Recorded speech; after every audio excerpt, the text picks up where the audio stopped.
former dictator Jean Claude "Baby Doc" Duvalier has returned to the country after 25 years in exile. Now, a big crowd greeted him at the airport, but it's not immediately clear why he returned. The Duvalier family ruled Haiti with an iron fist for 3 decades, and Baby Doc, as he is called, led Haiti for 15 years before a revolt forced him to flee France. He returns to a country grappling with a devastating earthquake, cholera, an epidemic there, and contested presidential elections. Now, joining us now from the capital of Port-au-Prince by phone is Ryan Flaherty. He's the head of security for Medishare, the University of Miami Hospital in Port-au-Prince. Also, Connie Watson, a reporter from the CBC. First of all, tell me, what is going on there, Connie? Well, we ended up, all of us were surprised in the country, almost couldn't believe the news. The Air France flight arrived from Paris late this afternoon, and on it was Jean Claude Duvalier and his longtime partner, Véronique Roy.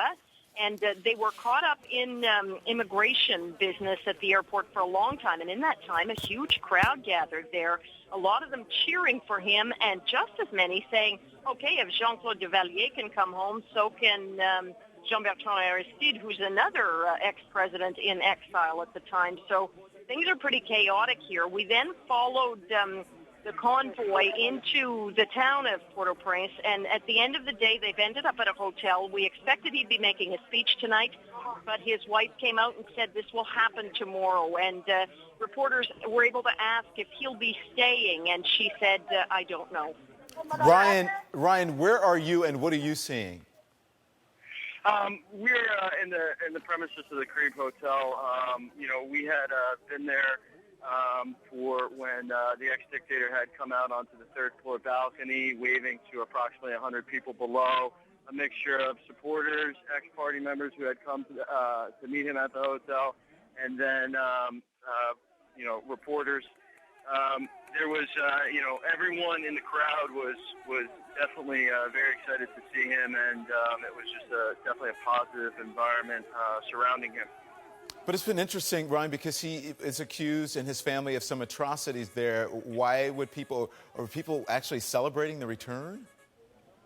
It's definitely something to think about why people are happy to see him back, because, throughout the past couple hours, I've talked to a lot of people who I work with, and, everyone, including some of the police officers I was talking to, were happy that he was coming back. I think it's more of the fact of it's something unknown. The current administration had kind of shut down regarding the status of the elections and when they were going to have a secondary vote and who would be included in that runoff. And I think that him coming back it's just the unknown. We don't know why he came back. He hasn't made a long statement yet regarding his intentions of what he's in the country to do.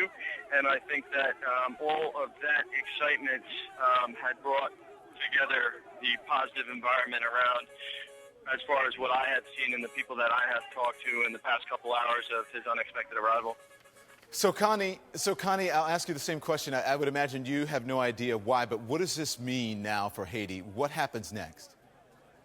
It's really unclear, Dawn. There is a leadership vacuum here. Of that, there is no contest. René Preval has been accused of basically abdicating his leadership, and we don't even know if there will be a second round of elections. They were supposed to be held today, so what a day for Jean Claude Duvalier to come home.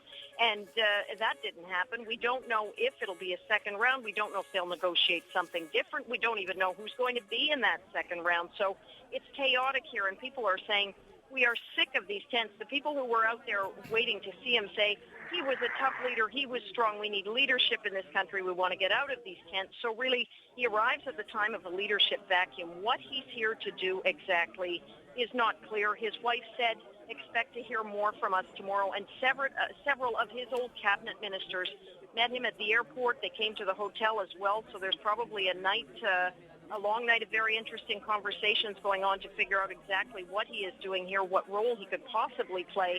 Some reporters said they heard him say at the airport, I've come here to help.